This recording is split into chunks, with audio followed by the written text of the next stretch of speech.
Venezuela, Japón y Colombia. En muy poco tiempo, varios terremotos importantes han vuelto a colocar la actividad sísmica en el centro de la conversación. Y alrededor de los terremotos existe una teoría que lleva décadas apareciendo una y otra vez, que el ser humano podría haber desarrollado métodos para provocar movimientos sísmicos de forma artificial.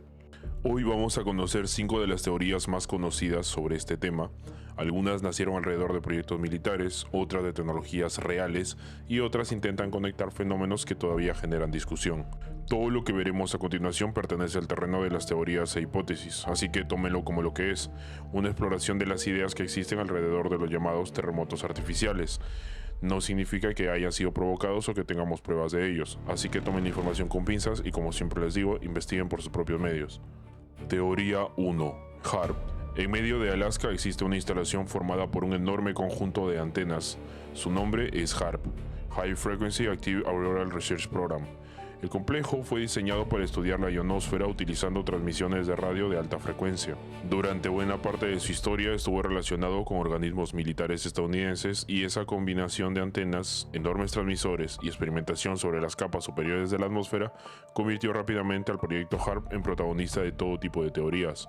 Una de ellas sostiene que determinadas transmisiones electromagnéticas podrían utilizarse para producir alteraciones en lugares específicos del planeta.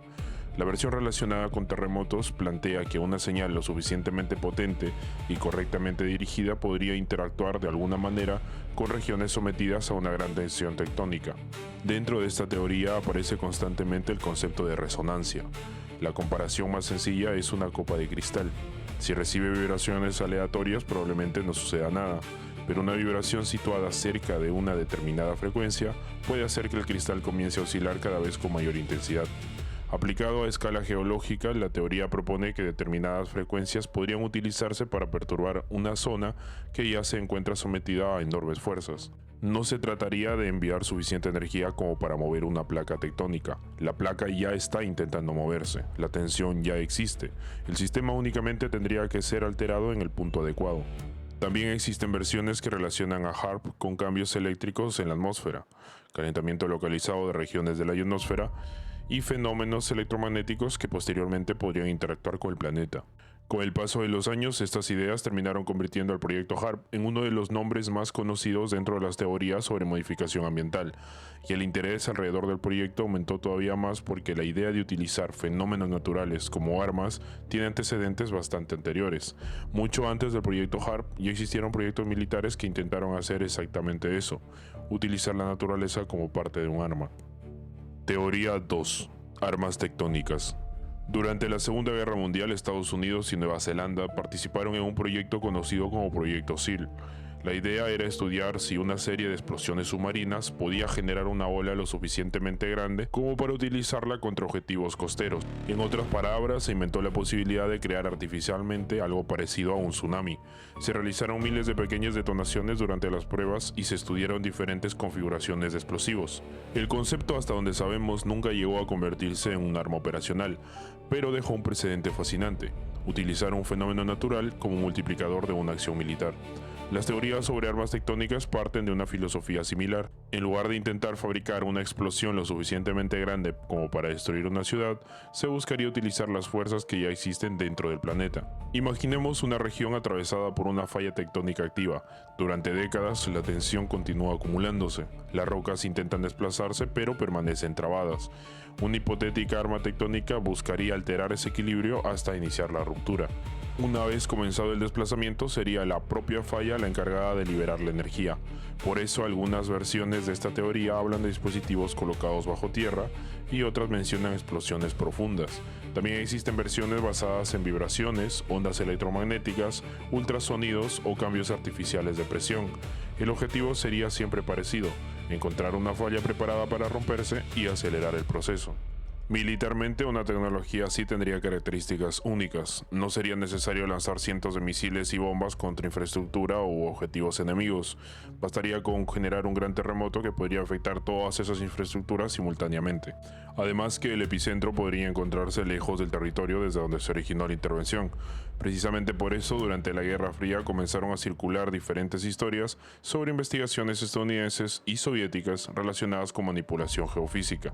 Y entre todas las tecnologías disponibles en aquella época había una que podía transmitir una cantidad gigantesca de energía directamente al subsuelo: las armas nucleares. Teoría 3. Bombas nucleares. Durante décadas se realizaron pruebas nucleares subterráneas. En lugar de detonar el arma en la superficie, se excavaban túneles o pozos profundos y el dispositivo era colocado directamente dentro del terreno. Cuando ocurría la detonación, parte de la energía era absorbida por la roca. El suelo se comprimía, se fracturaba y enormes ondas sísmicas comenzaban a propagarse. Estas explosiones podían ser detectadas desde estaciones sísmicas situadas a enormes distancias. Una de las pruebas estadounidenses más conocidas fue Storax-Sedan, realizada en Nevada en 1962. La detonación desplazó millones de toneladas de tierra y produjo un cráter de aproximadamente 390 metros de diámetro. La Unión Soviética realizó también numerosos experimentos nucleares subterráneos, algunos de ellos con potencias enormes. Estas pruebas demostraban físicamente algo fundamental para las teorías tectónicas. Podemos introducir cantidades gigantescas de energía directamente dentro de la corteza terrestre. A partir de ahí aparece un escenario hipotético. Supongamos que se conoce la ubicación de una falla importante. Digamos la falla de San Andrés, por ejemplo. Durante años se estudia cuánto se desplaza, dónde se concentra la tensión, cuál es la composición de las rocas y cómo se comportan los pequeños terremotos alrededor de esta falla. Cuando la falla alcanza una determinada condición, se produce una explosión subterránea en un punto estratégicamente elegido. La onda que genera la explosión atraviesa la roca y cambia temporalmente la distribución de esfuerzos. La falla comienza a moverse, la explosión sería solamente el inicio y la mayor parte de la energía vendría del propio sistema tectónico. Esto permitiría explicar por qué las teorías de armas sísmicas rara vez hablan de construir bombas equivalentes a la energía total de un terremoto. Es que en realidad no sería necesario. Un terremoto de gran magnitud puede liberar una cantidad de energía absurdamente superior a la de muchas armas atómicas. El supuesto objetivo sería únicamente abrir la puerta para que se pueda generar el terremoto. Y esta idea de alterar el equilibrio de una falla tiene un equivalente mucho menos espectacular que ya conocemos muy bien. No necesitamos bombas, necesitamos fluidos. Teoría 4. Inyección de fluidos. Durante diversas actividades industriales se perfora la corteza terrestre a profundidades enormes, por ejemplo para operaciones de extracción de petróleo y gas, operaciones geotérmicas, minería, eliminación de aguas residuales o fracturación hidráulica para extraer agua. En algunos de esos procesos se introducen líquidos a presión dentro del subsuelo, por ejemplo las perforadoras utilizan líquido a presión muchas veces, y una falla tectónica depende enormemente de la fricción. Dos masas de roca pueden encontrarse sometidas a fuerzas suficientes para desplazarse y aún así permanecer inmóviles porque la fricción mantiene ambas superficies bloqueadas. Cuando aumenta la presión de los fluidos dentro de determinadas fracturas, ese equilibrio puede cambiar. La roca empezará a deslizarse y aparecerá una actividad sísmica. Estos son los llamados terremotos inducidos. Es un concepto especialmente interesante porque cambia completamente la imagen tradicional del ser humano frente a los terremotos. Normalmente imaginamos los movimientos tectónicos como algo que ocurre a escalas tan enormes que nuestra actividad resulta insignificante. Sin embargo, una intervención realizada en el punto adecuado puede modificar el comportamiento local del subsuelo. Las teorías sobre armas sísmicas llevan a esta idea varios pasos más allá. Si introducir fluidos sin intención de producir un terremoto puede terminar generando actividad sísmica, una operación específicamente diseñada para intervenir una falla tectónica tendría objetivos completamente diferentes. Para esto se necesitaría conocer su geometría, identificar las zonas donde se concentra la tensión, perforar hasta los puntos adecuados, controlar la presión, registrar miles de pequeños movimientos y utilizar toda esa información para determinar cuándo una sección se encuentra cerca de desplazarse. Hace unas décadas obtener semejante cantidad de información habría sido extremadamente difícil o imposible, pero hoy no lo es. Hoy existen redes completas de sensores sísmicos, satélites capaces de medir deformaciones de la superficie desde el espacio, sistemas GPS extremadamente precisos y modelos informáticos que permiten reconstruir estructuras geológicas en 3 dimensiones. Cuanto más precisa se vuelve nuestra imagen del subsuelo y nuestra tecnología, es más probable que alguna de estas teorías acabe siendo cierta. Y los fluidos no son la única manera en la que podemos alterar las condiciones alrededor de una falla. También podemos hacerlo colocando miles de millones de toneladas de peso sobre ella. Teoría 5. Megapresas. Aunque no lo parezca, una gran represa transforma completamente una región. Un valle puede terminar convertido en un enorme lago artificial que contiene cantidades gigantescas de agua. Y toda esa masa tiene un peso.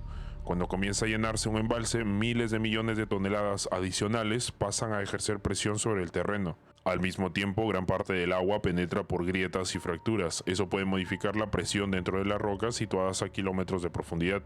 El fenómeno es conocido como sismicidad inducida por reservorios. Uno de los casos más conocidos se encuentra en la India, en la región de Koina. En 1967 la región sufrió un terremoto de aproximadamente magnitud 6.3 después de la construcción y llenado del embalse de Koina. Desde entonces la zona se convirtió en uno de los principales lugares de estudio sobre la relación entre grandes reservorios y actividades sísmicas. Lo interesante para las teorías de terremotos artificiales es el mecanismo. Una vez más aparecen los mismos elementos: una falla existente, tensión acumulada, cambios de presión, cambios de peso, movimiento de fluidos y finalmente desplazamiento de rocas. Esto permite imaginar métodos mucho más discretos que una gigantesca explosión. Una intervención podría producirse lentamente, cambiar las condiciones durante meses, aumentar progresivamente la presión, alternar determinados puntos del subsuelo y esperar hasta que la falla responda. Incluso existe un concepto que reúne prácticamente todas estas teorías bajo una misma lógica: el efecto dominó. Imaginen una línea formada por 10.000 fichas de dominó. Para derribarlas todas no necesitamos aplicar 10.000 veces la fuerza necesaria para mover una ficha, solo necesitamos mover la primera. El resto de la energía ya se encuentra almacenada en la posición de cada pieza. Esta comparación aparece constantemente cuando se habla de terremotos artificiales. Una falla puede acumular tensión durante cientos de años. Estamos hablando de kilómetros de roca sometidos permanentemente a fuerzas gigantescas. Intentar mover directamente esa masa sería prácticamente inconcebible. Modificar ligeramente una parte del sistema sería otra cosa. Por eso, las versiones más sofisticadas de estas teorías no imaginan una gigantesca máquina que apunta hacia una ciudad y hace temblar el suelo. Imaginan una operación mucho más precisa. Primero se estudia una falla durante años, se registran sus pequeños movimientos, se mide cómo se deforma el terreno, se identifican las zonas bloqueadas, se calcula exactamente dónde se concentra la tensión y después se elige un método: una explosión, una modificación de presión, inyección de fluidos, vibraciones o algún tipo de transmisión energética, e incluso una combinación de varias técnicas. El objetivo sería entrar a un punto reducido y dejar que la propia geología amplifique el resultado. El concepto también se puede aplicar al inicio de una avalancha. Nadie necesita proporcionar la energía necesaria para desplazar toda la nieve acumulada en la montaña. La gravedad ya está haciendo ese trabajo. Solo hace falta iniciar un pequeño deslizamiento. Conclusión. Durante millones de años, las fallas tectónicas han acumulado y liberado energía sin necesitar absolutamente nada de nosotros. Ciudades enteras han desaparecido por terremotos mucho antes de que existieran antenas, bombas nucleares o perforaciones profundas. Lo que sí ha cambiado es nuestra capacidad para intervenir el planeta. Ahora excavamos montañas, construimos lagos artificiales de millones de toneladas de agua, perforamos la corteza, inyectamos fluidos kilómetros bajo tierra, generamos explosiones capaces de ser detectadas al otro lado del mundo, y observamos movimientos de la superficie que hace 100 años habrían sido prácticamente imposibles de medir. Por eso las teorías sobre terremotos artificiales han evolucionado.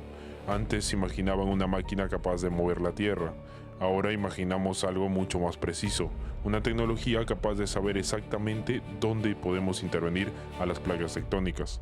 Porque una falla tectónica puede pasar décadas acumulando la energía necesaria para destruir una ciudad en segundos. Toda esa fuerza ya está ahí, enterrada bajo nuestros propios pies. El verdadero desafío sería descubrir cómo liberarla en el momento justo. Hemos analizado 5 caminos diferentes que terminan llegando a la misma idea. Quizá para provocar un terremoto no haga falta ser más poderoso que la Tierra. Quizá solo haga falta aprender a utilizar la fuerza que ella misma lleva siglos acumulando. De momento no podemos confirmar que alguna de estas teorías sea cierta, o que el ser humano esté provocando su propia destrucción a través de terremotos. Lo que sí es seguro es que este año nos ha tocado difícil a todos los países. Hay mucha alerta sísmica y hay mucha actividad sísmica y terremotos en casi todo el globo, especialmente en el Cinturón de Fuego y del Pacífico. Sean precavidos, cuiden a sus familias, investiguen e infórmense todo lo que puedan sobre prevención y estén listos y preparados para cualquier cosa. Yo soy Noctos y nos vemos en un próximo expediente.